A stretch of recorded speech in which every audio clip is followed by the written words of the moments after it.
Yeah, thank you. Welcome back. Our next talk is by Sebastian Stammler about DustPy. Please, Sebastian, the floor is all yours. Thank you. Yeah, so DustPy is about dust particles and dust evolution in protoplanetary disks. Was already mentioned a couple of times today. So let me give a brief motivation why do we actually care about dust sizes, and I have two different perspectives here. One is from observational perspective, and the other one is from a theoretical perspective.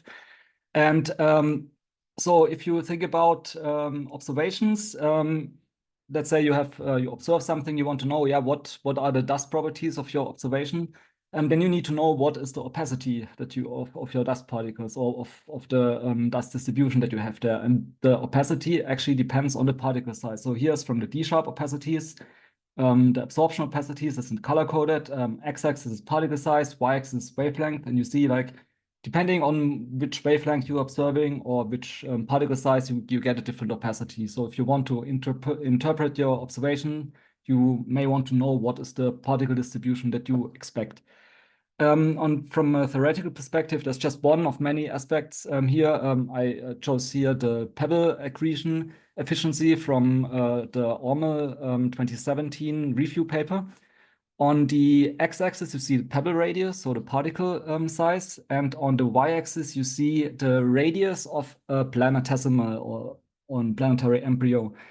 And color-coded is the efficiency in units, so the accretion efficiency of this particle onto the planetesimal in units of the geometrical cross-section. So white is just geometrical cross-section, blue is enhanced accretion, and red is decreased accretion. And you see, depending on particle size, you have like orders of magnitude different accretion rates. So you want to know what is the particle size that you have in your disk. So, but this is also a bit problematic, and I always like to show this kind of comparison. So let's assume we have one Earth. We want to form one Earth. That means we need 10 to the 40 dust particles, so a large number. Let's assume you would like to put them all in a simulation. That means you want to store 3 coordinates and 3 velocities at double precision. That means you need a couple of terabytes.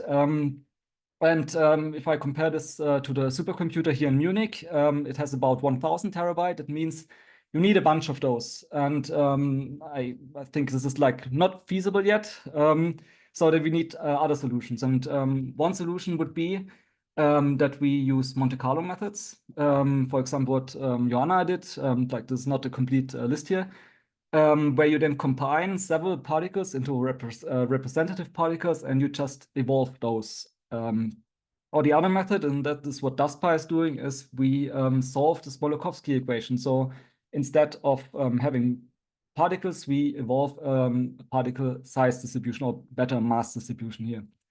So the entire task is to solve the Smoluchowski equation, and it sounds or looks very complicated, but it's actually quite easy. And so I want to guide a little bit through this equation, so you know what DustPy is actually doing. So what the Smoluchowski equation does, it's a time evolution of our mass distribution. And since we are a computer, we have a computer, we cannot have a continuous distribution, but we need to bin this. So what we actually evolve is this mass distribution here, a binned mass distribution, where here are the small mass bins and here are the large mass bins.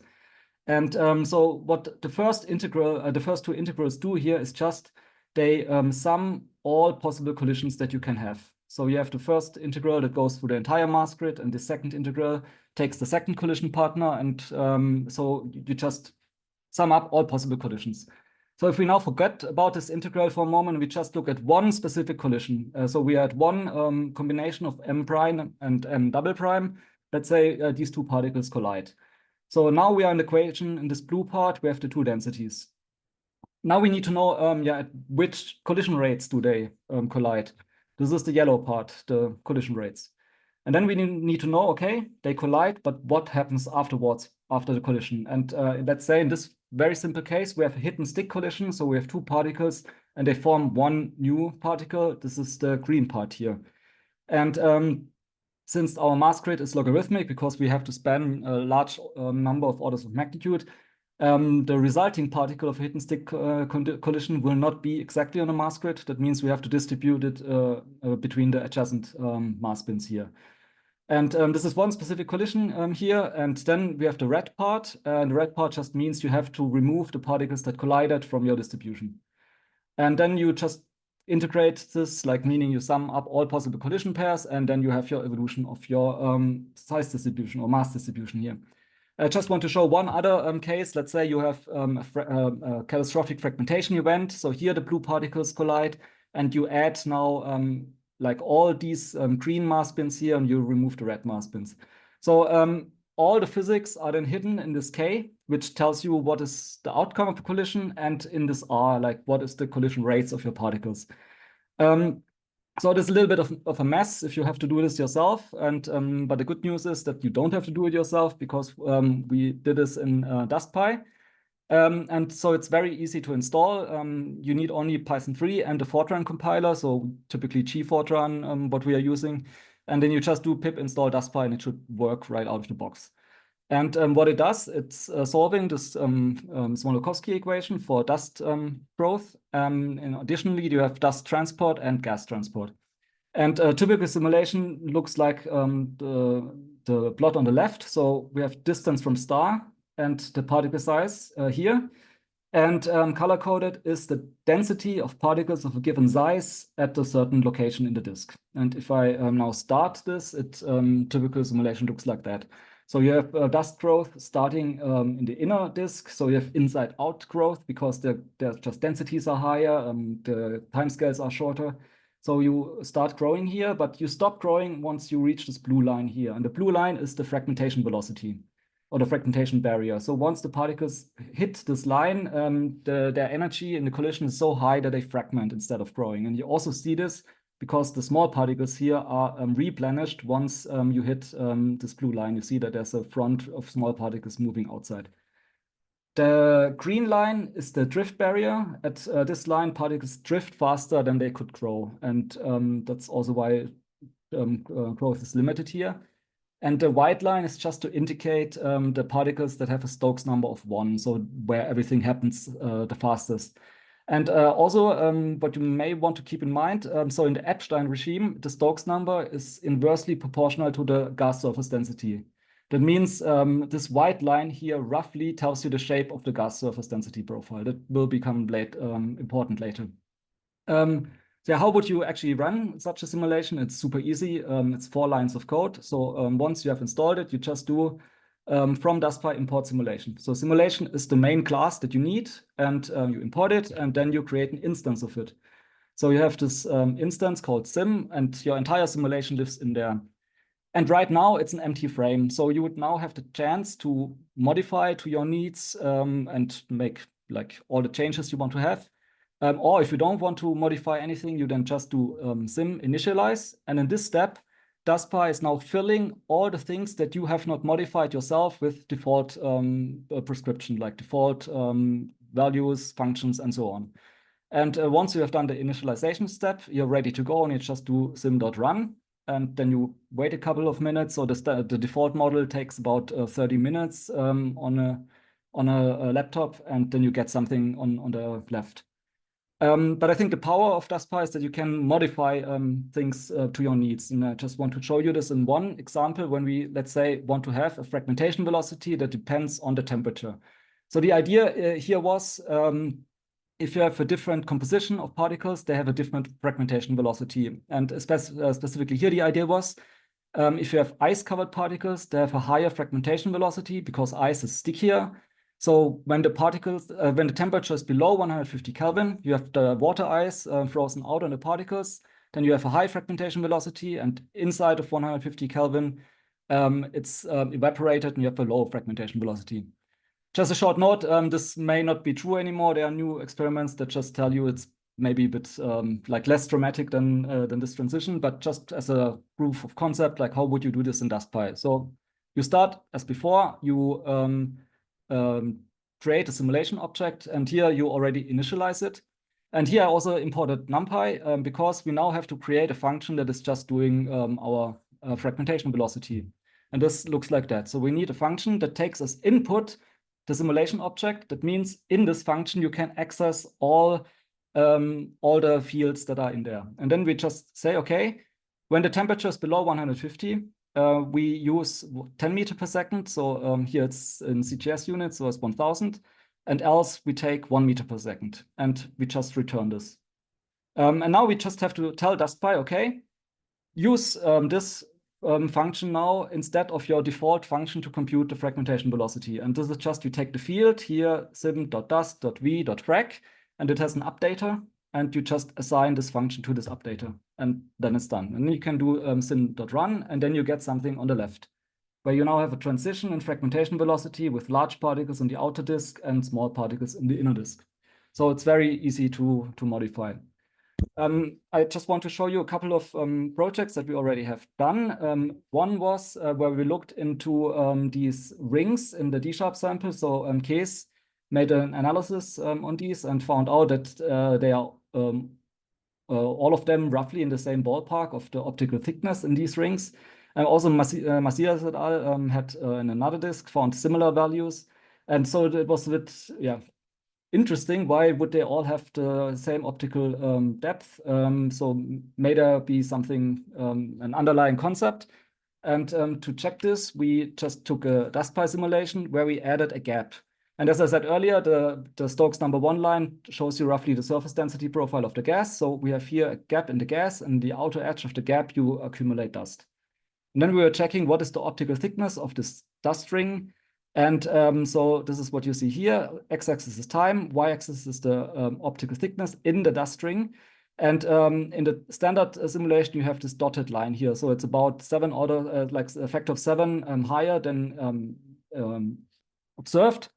And then we had the idea, what happens if we have planetesimal formation in these rings? So if we trigger planetesimal formation once you have a threshold in dust to gas ratio, and then we remove a little bit of dust and put in planetesimals, and that naturally limits your optical thickness just in the right range over basically the entire lifetime of the disk. It was super easy to implement, and I also show you later how you could do this yourself. Another project that we did recently was we were looking at this. There's this peculiar thing in the solar system that you seem to have 2 families of objects. Which have a distinct isotopic composition. The carbonaceous material in blue and the non-carbonaceous material in red. And it seems like they didn't experience any mixing, like you see no bodies here in between. And they were formed over millions of years, so something must have separated 2 reservoirs in the solar system over a couple of million of years. And the idea here was, okay, you have an early form Jupiter who did this, like Jupiter formed a gap, and so you have natural separation of 2 reservoirs. We wanted to check this, and here we added a planet into the disk. You see it here by the Stokes number 1 line showing the gas surface density, and at the Jupiter location. And in this proof of concept, we just added dust particles in the outer disk, and then let it run. And if this planet is enough to separate reservoirs, you wouldn't see any particles in the inner disk after some time. But if we run this, you see the entire inner disk is polluted with dust particles. And what's happening here is, once the particles or the large particles are collected in the outer edge of the disk, but you see they hit the fragmentation barrier, the blue line. And then you have here a cascade to smaller particles, the fragmentation cascade. And the small particles, they can penetrate the gap. And so they penetrate the gap and grow to large particles again. So it's not as easy just putting a planet there and then expecting that the reservoirs would be separated. We made another case where we then just turned off fragmentation. So when we have only bouncing, and when you only have bouncing, and by the way, also here evolving planet, so there's not a planet from the beginning. Then you see at some point, once the gap is here, you can actually separate the 2 reservoirs. But also on the other hand, once the reservoirs are separated, the inner disk is gone really rapidly. And a final thing, this is just published recently, a sequential planetesimal formation, sequential planet formation, where Tommy took DustPy and also connected it via MPI with an n-body code. And once he formed planetesimals, he was putting them in an n-body code. They could then accrete pebbles, they could accrete gas, they could become larger planets, open their gap itself, having then another ring in the outer position, and where you trigger a second generation of planetesimals, and which then also go to planets. So I can recommend reading these two papers here. Last but not least, I said now there are so many things how you could modify your model. And to make it very easy, we made a second package, which is called DustPy lib, which is just a library of extensions. And so all the stuff that I was talking about, like planetesimal formation, these gap shapes, and so on, are put there. And also you can put your projects there, and everyone can then use them. So for example, right now we have different prescription of adding substructures. We have different prescriptions of planetesimal formation. We have back reaction there. And also a module to create radiative transfer images of your DustPy simulation. And of course, whatever you do, you can also upload it there, and everyone else can use it. Of course, like you can also refer to your paper so that you also get a citation for it. I just want to show a final example how you would, for example, use the radiative transfer module. And so I made here a PDS-70-like disk in DustPy, where I just added these two planets at the two locations that are reported in PDS-70, and I ran the simulation. Now I want to make a RedMC 3D image of it, and it's just like these 3 lines of code. So I import the RedMC 3D module from DustPy lib, and then I just give it our simulation object, and then I just do write files, and it just writes out all the input files you would need for RedMC 3D. And then you can run your RedMC model. And so for example, it's converting the 1D model of DustPy into a 3D model. Then you can run the MC term of RedMC 3D to get the temperature. And then you can run your images. And here I made a movie of a millimeter observation of this disk over the entire lifetime. And you see there's like transient features in between. But in the end, it looks roughly like the observation of Miriam Benestein. And not only that, you can then also, like, I mean, RedMC 3D, you can change all the angles, and so you can also check, how would this disk look edge on in scattered light. So there are like infinite possibilities for that. So to summarize, I just talked about basically 2 things, like DustPy and DustPy lib, which is just library of extensions. And also I implicitly talked about SimFrame, which is this framework where everything is based on. So like this concept that you can write your own functions and load them into your module is actually from SimFrame, and DustPy is based on SimFrame. But if you have your own project where you think, okay, SimFrame may be useful, you could also use it. For example, here I showed a little bit of a showcase that you can also find in documentation of a coupled oscillator or double pendulum that you can easily make with SimFrame. And so if you have a lab course where where students do some numerical experiments, you could also just set it up with SimFrame. So with that, I'm at the end, and I'm happy to take questions. Yeah, thank you very much, Sebastian, for this very cool introduction to DustPy. We have time for questions while people think about. I have a question. So you mentioned the runtime was just half an hour, or or for what type of simulation is this? So the default model, actually, that's so I have a laptop which is 6 years old roughly. On this one, it takes 25 minutes. The default model for 100,000 years.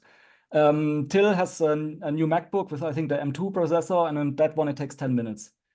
But what is the limitation for the default setup? Like, is there some inner edge limitation or something like that? Yeah, so the simulation time heavily depends on where your inner edge is, because the time scales are just shorter in the inner edge. So if you go instead of 1 IU, which is default, to 0.1 IU, you significantly increase the runtime.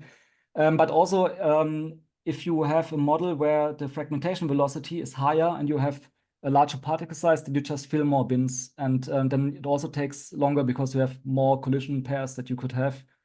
And then also if you go to low, I think low viscosities, where you then, and you have some features like gap edges, which are then very steep. Then you have large gradients, which also limits a bit. So it's hard to predict in advance how long it will take. So the default model is like for 100,000 years, it's 10 to 30 minutes. And that's roughly the ballpark that you could expect. Like it could also take then days if you go to really like 10 million years simulation or large gradients in your disk. And this is on a single core or for parallel? Yes. Well, technically, DustPy is not parallelized yet, but it's using NumPy. And if you have installed NumPy in a way that it's using multiprocessing, then it's also utilizing this. Ah, cool. Thank you very much. Are there any other questions? Yes, I had a very fast question. Could you go back to your simulation about PDS 17? Here. I am wondering, no. The first ones, no, the simulation, when you try to reproduce this image, I am wondering if the simulation is surface density or intensity on the left-hand side is surface density, but the right-hand side is intensity. So this one is intensity. This is actually this is the output of RADMC3. So you have like flux basically. But if you want to compare with your observation, are you able to obtain the emerging intensity? So in this case, I did not. So the intention of this was not to actually like make a one-to-one model of PDS-70. I just want to demonstrate how you would do this. So I did not put any effort in actually matching these observations. I just wanted to show how you would do this if you want to make like comparison on your own. So it's not a perfect match. You also see this shoulder that in PDS-70 you have here. It's not in the simulation. It's just a proof of concept. But do you call it able to reproduce? It is intensity. It is an image. It's not surface density. It is an image. Exactly, yes. Okay. Thank you very much, Sebastian.